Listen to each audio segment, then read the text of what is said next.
Study rider return চ্যানেলে সকলকে স্বাগত। আজ নবম শ্রেণীর রায় মার্টিন প্রশ্নবিচিত্রা 2025 এই বইটি থেকে পেজ নাম্বার 280 ভৌতবিজ্ঞান বিষয়ের দ্বিতীয় পর্যায়ক্রমিক মূল্যায়নের 5 নম্বর স্কুল অর্থাৎ part 1 municipal girls high school HS এর প্রশ্নপত্রটি আমি তোমাদের সাথে আলোচনা করব। এর আগে 4 পর্যন্ত স্কুলের প্রশ্নপত্র আমি সমাধান করে দিয়েছি, তোমরা যারা সেই ভিডিওগুলি দেখোনি তারা অবশ্যই দেখে নিও। গ্রুপ এ, 1-এর দাগে সঠিক উত্তরটি নির্বাচন করো। 1, সরু ব্যাসযুক্ত নলের মধ্য দিয়ে তরলের ওঠার প্রবণতাকে বলা হয় কৈশিক ক্রিয়া। 2, বৃষ্টির ফোঁটা গোলাকৃতি হয়ে নিচের দিকে পড়ার কারণ হলো পৃষ্ঠটান। 3, 2 গ্রাম অণু নাইট্রোজেন বলতে বোঝায় 56 গ্রাম নাইট্রোজেন। 4, এসটিপিতে 11.2 লিটার গ্যাসের ভর 16 গ্রাম হলে গ্যাসটির সংকেত হবে O2। 5, কোলয়েড কণার ব্যাস হলো 10⁻⁻5 সেন্টিমিটার থেকে 10⁻⁻7 সেন্টিমিটার। 6, বৃষ্টির জলের পিএইচ এর মান 7-এর কম হয়। 7, ক্ষার দ্রবণে ফেনলফথ্যালিনের বর্ণ হবে লাল। অ্যাকচুয়ালি এটা গোলাপি হওয়ার কথা, যেহেতু গোলাপি এখানে অপশানে নেই তাই লাল বলা যেতে পারে। 8, এম ভরের কোনো বস্তুর গতিশক্তি ই হলে রৈখিক ভরবেগ হবে √2mE। গ্রুপ বি, 2-এর দাগে নিচের প্রশ্নগুলির সংক্ষিপ্ত উত্তর দাও। 1, 1 মোল NH3-তে পরমাণুর সংখ্যা নির্ণয় করো 6.022 × 10⁻23। 2, জলে নুন যোগ করলে জলের পৃষ্ঠটান বাড়বে না কমবে? কমবে। 3, স্থিতিস্থাপক সীমা বলতে কি বোঝায়? আমার কাছে যে রায় মার্টিনের সহায়িকাটা রয়েছে সেটা হচ্ছে 2022-এর সংস্করণ। তো তোমাদের কাছে যদি এই বইটা থেকে থাকে তাহলে অবশ্যই এই বইটার 166 পাতা খুললে তোমরা এই কোয়েশ্চেনের অ্যান্সারটা পেয়ে যাবে। দৈনন্দিন অভিজ্ঞতায় দেখা যায় যে প্রযুক্ত বাহ্যিক বলের একটি নির্দিষ্ট ঊর্ধ্বসীমা পর্যন্ত প্রতিটি বস্তু পূর্ণ স্থিতিস্থাপক বস্তুর তুল্য আচরণ করে, অর্থাৎ বিকৃতি উৎপাদনকারী বল অপসারিত হলে বস্তুটি তার নিজস্ব আকার ও আয়তন পূর্ণমাত্রায় ফিরে পেতে সমর্থ হয়। প্রযুক্ত বলের এই সীমাস্থ মানকে বস্তুর উপাদানের স্থিতিস্থাপক সীমা বলে। এসআইতে ঘাতের একক কি? নিউটন। 5-এর প্রশ্নে রয়েছে শূন্যস্থান পূরণ করো। উষ্ণতা বৃদ্ধিতে দ্রাব্যতা হ্রাস পায় এমন একটি কঠিন পদার্থ হলো কলিচুন। 6, একটি আম্লিক লবণের উদাহরণ দাও। Sodium bicarbonate. 7, শূন্যস্থান পূরণ করো। ক্ষমতা সমান বল ইন্টু বেগ। নেক্সট গ্রুপ সিতে চলে আসছি। 3-এর দাগে নিম্নলিখিত যে কোনো 5টি প্রশ্নের উত্তর দাও। 1, তরলের মধ্যে কোনো বিন্দুতে চাপের রাশিমালা প্রতিষ্ঠা করো। রায় মার্টিন সহায়িকাটির 107 নম্বর পাতায় এই কোয়েশ্চেনের অ্যান্সারটা তোমরা পেয়ে যাবে। মনে করি একটি পাত্রের রো ঘনত্বের একটি তরল রয়েছে। এটা হচ্ছে পাত্র, এতে একটা রো ঘনত্বের তরল রয়েছে। তরলের এইচ গভীরতায় এস একটি বিন্দু নেওয়া হলো। এই যে এইচ গভীরতা দেখতে পাচ্ছ, এই গভীরতায় এস একটা বিন্দু নেওয়া হয়েছে। এস বিন্দুকে কেন্দ্র করে একটি ক্ষেত্রফল এ কল্পনা করা হলো। এস বিন্দুকে কেন্দ্র করে একটা ক্ষেত্রফল যেটা এ কল্পনা করা হয়েছে। এ ক্ষেত্রকে ভূমি ধরে তরলের তল পর্যন্ত একটি খাড়া স্তম্ভ কল্পনা করা হলো যার দৈর্ঘ্য এইচ। তো এখানে এই যে একটা আবছা দেখো, এর মধ্যে লম্ববৃত্তাকার চোঙ কল্পনা করা হয়েছে যার উচ্চতা হচ্ছে এইচ। এই তরল স্তম্ভের ওজনই হলো এ তলের ওপর প্রযুক্ত বল। তাহলে এ তলে প্রযুক্ত বল সমান এইচ উচ্চতা বিশিষ্ট তরল স্তম্ভের ওজন সমান তরল স্তম্ভের ভর ইন্টু অভিকর্ষজ ত্বরণ সমান তরল স্তম্ভের আয়তন ইন্টু তরলের ঘনত্ব ইন্টু অভিকর্ষজ ত্বরণ। কারণ ভর সমান হচ্ছে আয়তন ইন্টু ঘনত্ব, তাহলে এখানে ভরের জায়গায় আয়তন ইন্টু ঘনত্ব করা হয়েছে। এবার A H into rho into G, অতএব এ তলে প্রযুক্ত চাপ হয়ে যাবে এ তলে প্রযুক্ত বল বা ঘাত বাই ক্ষেত্রফল, বা পি, চাপটাকে যদি আমরা পি দিয়ে ডিনোট করি, পি সমান হয়ে যাবে A H into rho into G by A. তো এখানে এ কেটে গেলে পি এর মানটা পড়ে থাকবে এইচ ইন্টু রো ইন্টু জি, অর্থাৎ তরলের চাপ সমান গভীরতা ইন্টু ঘনত্ব ইন্টু অভিকর্ষজ ত্বরণ। 2-এর দাগে গাণিতিক রূপসহ বার্নৌলির নীতিটি লেখো। বার্নৌলির উপপাদ্য বা নীতিটির বিবৃতি হলো আদর্শ তরলের ধারারেখ প্রবাহের ক্ষেত্রে প্রবাহ রেখার যে কোনো বিন্দুতে একক আয়তনে বা একক ভরে তরলের গতিশক্তি, স্থিতিশক্তি ও চাপ শক্তির সমষ্টি ধ্রুবক হয়। এটি রায় মার্টিনের 160 পেজে পেয়ে যাবে। এবারের ব্যাখ্যা, এই যে ছবিটা দেখতে পাচ্ছ, এই ছবিটা, এটাকে যদি আমরা এ আর এটাকে বি বিন্দু ধরে নিই, আর এখানে যে তরলটা ঢুকছে তার চাপ P1 আয়তন V1 আর এখানে চাপ P2 আয়তন V2 হলে সেক্ষেত্রে আমরা বলতে পারি, ধরা যাক অসম প্রস্থচ্ছেদ বিশিষ্ট একটি প্রবাহ নলের মধ্য দিয়ে শান্ত প্রবাহে গতিশীল কোনো তরলের দুটি অভিলম্ব ছেদ এ ও বিতে তরলের চাপ যথাক্রমে P1 ও P2 এবং তরলের বেগ যথাক্রমে V1 ও V2। নির্দেশতল সাপেক্ষে এ ও বি এর উচ্চতা যথাক্রমে H1 ও H2, অর্থাৎ এখান থেকে এই যে দূরত্বটা H1, এখান থেকে এই দূরত্বটা হচ্ছে H2। তাহলে বার্নৌলির উপপাদ্য বা নীতি অনুযায়ী আমরা বলতে পারি half rho V1 square plus rho GH1 plus P1 সমান half rho V2 square plus rho GH2 plus P2, অর্থাৎ half rho V square plus rho GH plus P সমান ধ্রুবক একক আয়তনের ক্ষেত্রে।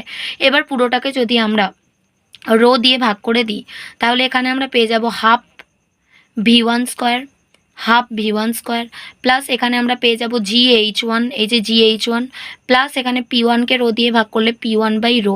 একইভাবে ডান দিকে পেয়ে যাব P2 by rho plus GH2 plus half V2 square একক ভরের ক্ষেত্রে। সুতরাং আমরা বলতে পারি P by rho plus GH plus V square by 2 এর মানটা হচ্ছে ধ্রুবক। তরলের প্রবাহ অনুভূমিক তল বরাবর হলে H ধ্রুবক হয় এবং সেক্ষেত্রে এই 1 নম্বর সমীকরণটাকে আমরা লিখতে পারি P plus half rho V square সমান ধ্রুবক। এই সমীকরণে পি ও হাফ রো ভি স্কোয়ার রাশি দুটিকে যথাক্রমে স্থৈতিক চাপ এবং গতীয় চাপ বলে। এবার 2 নম্বর সমীকরণের প্রত্যেকটি পদকে যদি আমরা ক্যাপিটাল এই স্মল জি দিয়ে ভাগ করে দিই, অর্থাৎ অভিকর্ষজ ত্বরণ দিয়ে ভাগ করে দিই, তাহলে সেক্ষেত্রে পেয়ে যাব P by rho G plus H plus V square by 2G। এটা সমান ধ্রুবক। সমীকরণের বামপক্ষে প্রতিটি পদ উচ্চতা বোঝায়। এদের বলা হয় যথাক্রমে চাপ শীর্ষ, উচ্চতা শীর্ষ ও বেগ শীর্ষ। 3 প্রশ্ন, গ্যাসের মোলার আয়তন গণনার সময় নির্দিষ্ট উষ্ণতা ও চাপের উল্লেখ করা হয় কেন? 222 পাতা। মোলার আয়তনের মান গ্যাসীয় পদার্থের প্রকৃতির ওপর নির্ভর করে না, কিন্তু গ্যাসের উষ্ণতা ও চাপের ওপর নির্ভরশীল। আয়তন সমানুপাতি 1 চাপ যখন উষ্ণতা স্থির, আবার আয়তন সমানুপাতি উষ্ণতা যখন চাপ স্থির। যেহেতু উষ্ণতা ও চাপের পরিবর্তনের ফলে গ্যাসীয় পদার্থের আয়তন পরিবর্তন হয়, তাই মোলার আয়তনের সংজ্ঞায় উষ্ণতা ও চাপের মান নির্দিষ্ট রাখা হয়। যেমন প্রমাণ উষ্ণতা 0 ডিগ্রি সেলসিয়াস ও প্রমাণ চাপে 76 সেন্টিমিটার পারস্তম্ভের চাপ 1 মোল যে কোনো গ্যাসের আয়তন হয় 22.4 লিটার। 4 প্রশ্ন, 40 ডিগ্রি সেলসিয়াস উষ্ণতায় একটি লবণের দ্রাব্যতা 25, ওই উষ্ণতায় 400 গ্রাম জলকে সম্পৃক্ত করতে কি পরিমাণ লবণ প্রয়োজন হবে? 262 পাতায় রয়েছে। 40 ডিগ্রি সেলসিয়াস উষ্ণতায় লবণটির দ্রাব্যতা সমান 40 ডিগ্রি সেলসিয়াস উষ্ণতায় সম্পৃক্ত দ্রবণে লবণের ভর বাই ওই দ্রবণে দ্রাবকের অর্থাৎ জলের ভর ইন্টু 100।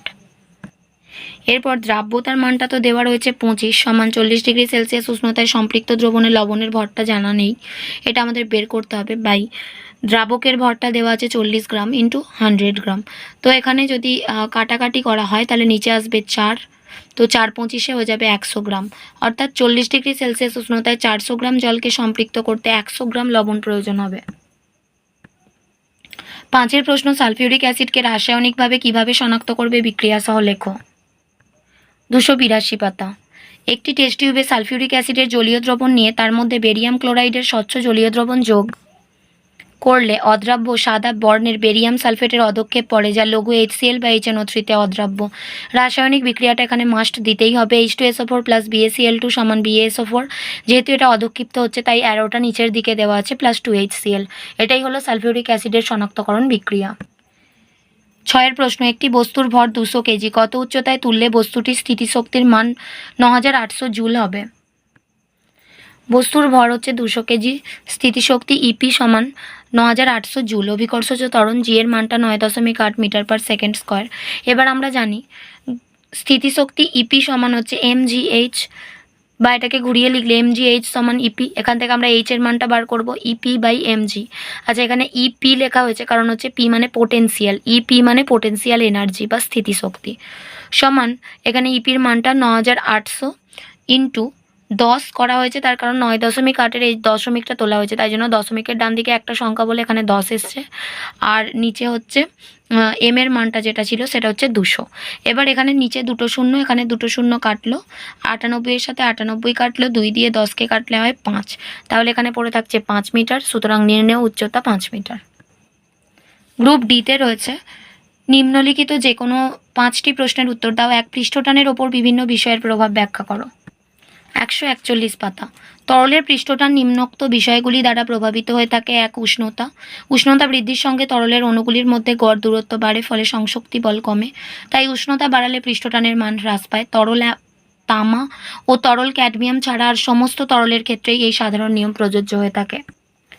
বি হচ্ছে দূষণ। তরল পৃষ্ঠ থেকে অপদ্রব্য দ্বারা দূষিত হলে পৃষ্ঠটান হ্রাস পায়, যেমন জলের ওপর তেল, চর্বি ইত্যাদি ফেলা হলে পৃষ্ঠটান কমে যায়। সি, দ্রবীভূত বস্তুর উপস্থিতি, তরলে কোনো পদার্থ দ্রবীভূত অবস্থায় থাকলে তরলের পৃষ্ঠটান প্রভাবিত হয়। সাধারণভাবে অজৈব দ্রাবের উপস্থিতিতে পৃষ্ঠটান বাড়ে, কিন্তু জৈব দ্রাব্য হলে পৃষ্ঠটান কমে।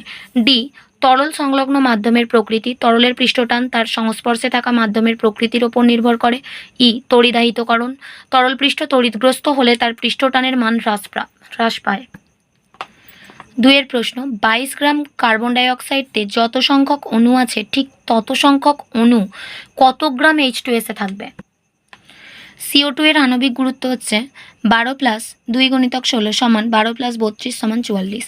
তাহলে 44 গ্রাম CO2তে অনুসংখ্যা হচ্ছে অ্যাভোগাড্রো 6.022 ইন্টু 10⁻23। এবার 1 গ্রাম CO2তে অনুসংখ্যা হবে কম, তাই 6.022 ইন্টু 10⁻23কেই 44 দিয়ে ভাগ করতে হবে।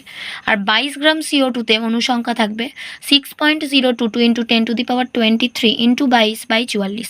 তো 22কে 44 দিয়ে কাটলে নিচে একটা 2 আসবে, 2 দিয়ে 6.022কে কাটলে আমরা পাবো 3.011। তাহলে অ্যান্সারটা আসবে 3.011 ইন্টু 10⁻23। এবার H2S এর আণবিক গুরুত্ব হচ্ছে 2 ইন্টু 1 প্লাস 32 সমান হচ্ছে 2 প্লাস 32 সমান 34। তাহলে 6.022 ইন্টু 10⁻23 সংখ্যক অণু থাকে 34 গ্রাম H2S এ। একটি অণু থাকবে কম, তাই 34 বাই অ্যাভোগাড্রো সংখ্যা।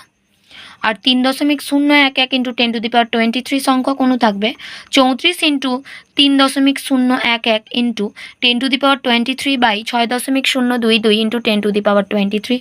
তো 10⁻23 10⁻23 কাটলো 3.011কে 2 দিয়ে গুণ করলে আমরা পেয়ে যাব 6.022, আর 2 দিয়ে 34কে কাটলে পাবো 17। সুতরাং অ্যান্সার চলে আসবে 17 গ্রাম। অতএব 17 গ্রাম H2S এ সমান সংখ্যক অণু থাকবে। 3 প্রশ্ন, ইমালসনে বিস্তার মাধ্যম ও বিস্তৃত দশা কি কি? বিস্তার মাধ্যম তরল, বিস্তৃত দশা তরল। চাপ বৃদ্ধিতে তরলে গ্যাসের দ্রাব্যতা কিরূপ পরিবর্তন হয়? চাপ বৃদ্ধিতে তরলে গ্যাসের দ্রাব্যতা বাড়ে। 4 প্রশ্ন, উভধর্মী অক্সাইড কাকে বলে? একটি উদাহরণ দাও। যে সকল অক্সাইড অ্যাসিড ও ক্ষার উভয়ের সঙ্গে বিক্রিয়া করে লবণ ও জল উৎপন্ন করে তাদের উভধর্মী অক্সাইড বলে। উদাহরণ, জিঙ্ক অক্সাইড ZnO ও অ্যালুমিনিয়াম অক্সাইড Al2O3 প্রভৃতি হল উভধর্মী অক্সাইড। গাঢ় সোডিয়াম হাইড্রোক্সাইড দ্রবণে অ্যালুমিনিয়াম চূর্ণ মিশিয়ে উত্তপ্ত করা হলে কি ঘটবে? সমীকরণ সহ লেখো। 283 পাতা। অ্যালুমিনিয়াম চূর্ণকে কস্টিক সোডা অর্থাৎ NaOH এর গাঢ় জলীয় দ্রবণ সহযোগে ফোটালে সোডিয়াম অ্যালুমিনেট NaAlO2 এবং হাইড্রোজেন গ্যাস উৎপন্ন হয়। 2Al plus 2NaOH plus 2H2O সমান 2NaAlO2 প্লাস 3H2। 5 প্রশ্ন, এ, অভিকেন্দ্র বল কার্যহীন বল ব্যাখ্যা করো। অভিকেন্দ্র বল কার্যহীন বল, বস্তুর ওপর প্রযুক্ত বল ও বলের প্রয়োগ বিন্দুর সরণ যদি পরস্পর লম্ব হয় তবে প্রযুক্ত বল কোনো কার্য করে না, ওই বলকে কার্যহীন বল বলে। অভিকেন্দ্র বল একটি কার্যহীন বল, এর কারণ হলো অভিকেন্দ্র বল সর্বদা বস্তুর সরণের সাথে লম্বভাবে ক্রিয়া করে।